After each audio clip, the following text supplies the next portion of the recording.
to just come on here and talk a little bit about women's health post cancer or throughout cancer. Depending on whether you are doing conventional treatments or unconventional treatments like naturopathy or homeopathy or anything, there's still always going to be changes that your body is going to be experiencing. So I want to talk about the route that I have taken, and it's kind of a mix of both. Where I had done conventional medicine in 2024. I'm still kind of dealing with some of the side effects of it, and I think some of those are going to be lifelong. So it's being able to support my body where it is today, and then also alongside with some of the natural alternatives that I'm taking, there are also some changes that you're going to be seeing in your body. So those are also things that I'm going to talk about. So one of the things that I'm very passionate about is integrating essential oils or natural alternatives into your wellness lifestyle. One of the things that I have done as like a key part of my life, peppermint essential oil. This is a great one for cooling down your body. One of the things that I started using it for multiple times a day was throughout radiation. So regardless of where you're having radiation, this is a great way for you to be able to use your oils and making sure that you're using therapeutic grade oils.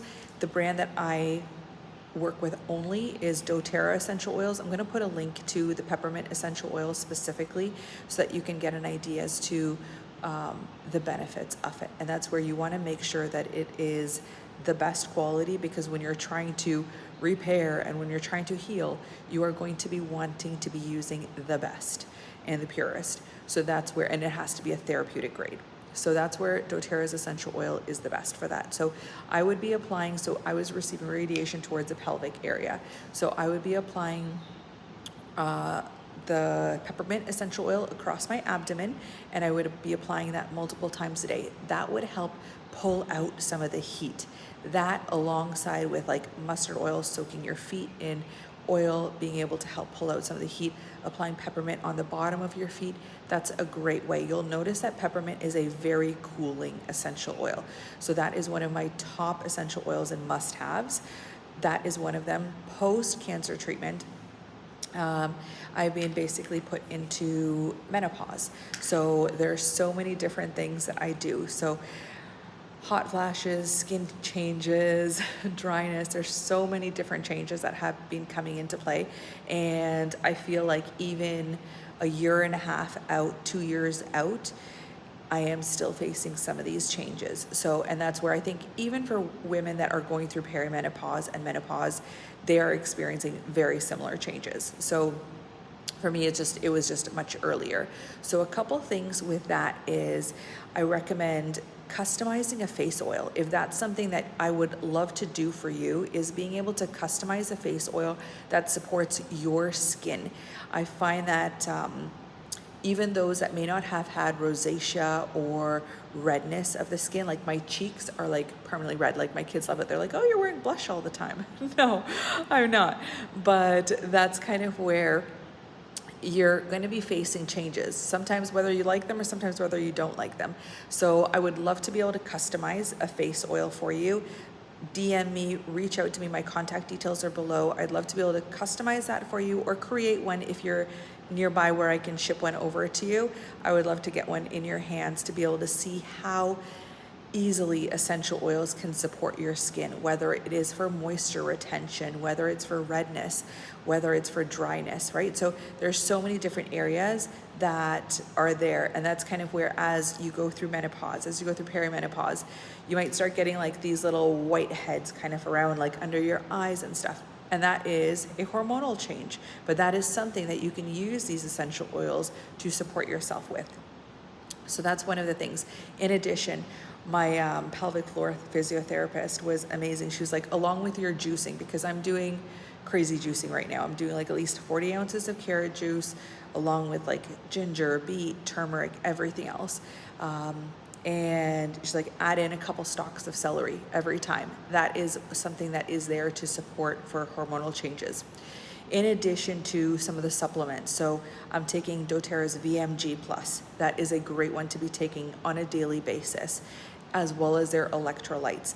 One of the things that I find with the electrolytes, listen to your body. If you feel that you are thirsting for one of those, add it in, right? If you feel you don't need it, it's not something that you might need every day. So kind of listen to your body and do according to that. There are so many other things. I guess hair changes as well. Right now I'm in a humid environment, so even though like my hair is like gonna be frizzy all the time because it's naturally curly. So one of the things with that is getting a hairspray serum. So this is something that I can also share a recipe for. So just drop in, like in the comments or anything, put in like hairspray and I'll share like the recipe for these. But it's basically just rosemary essential oil, cedarwood essential oil. I've noticed I've been getting like a lot more grays coming in. DDR Prime is a great one to be adding in, frankincense, especially for those that have had either experiences a lot of hair fall that have been happening, and that's kind of where the hair has kind of been growing in, it's coming in pretty decent, and there's just so many changes that are there. So I would love to kind of hear maybe what are some of the changes that you've experienced, and how I can help you and support you. And if you're a practitioner, I'm a clinical aromatherapist as well. So if you're a practitioner and you'd like to partner with me to understand how aromatherapy can benefit your clients, I would love to be a part of that, because I have been through this, I am going through this, and however I can support you and however we can pay it forward, I want everyone to be able to be as supported as possible, because everyone has their own journey, and whatever little support I can offer you throughout that is going to be a huge asset. So take advantage of it. Ask me all the questions that you have. I'm going to be starting up Q&As again once a month, where we're going to be doing Q&As. We're going to be doing some Oils Unplugged. So if you are in North America, we already have a monthly call that's set up for Oils Unplugged where you can ask all your questions. We're going to be setting one up for the Asia Pacific time zones, so that way it's not in the middle of everyone's night, and you're able to join and ask unfiltered any questions that you have, and we will have the people on board, including myself, to be able to answer some of those questions. So that's kind of, I just wanted to pop on here a little bit because it's been a while. I wanted to kind of say hi and give you guys like a little life update as well too. So right now I am basically just doing a lot of holistic remedies for my cancer. It's stable-ish at the moment, so I have the option of kind of continuing with what I'm doing, which is the juicing and then Essiac tea. So if you haven't heard of Essiac tea, it's a great one. Frankincense is a great one. So Essiac is a combination of 8 herbs. If you look at some of my posts earlier, you'll see a screenshot of the Essiac tea that I use. I get it from the US and they ship all over the world. And then just juicing carrots and a lot, basically bombarding yourself with as many nutrients as possible. So that's kind of what you're going to want to do at any point, whether you're healing or not. This is a great way to kind of detox your system and be able to support your body and your system, and take it from there. So lots of love to everyone. I am glad that I got to just spend a couple minutes to pop on, because it's been busy. It's been busy. So thank you for all the love and support, for everyone that's shared their love and support and prayers, and reach out to me. Drop in your questions, reach out to me. I will get back to you as soon as I can. Take care.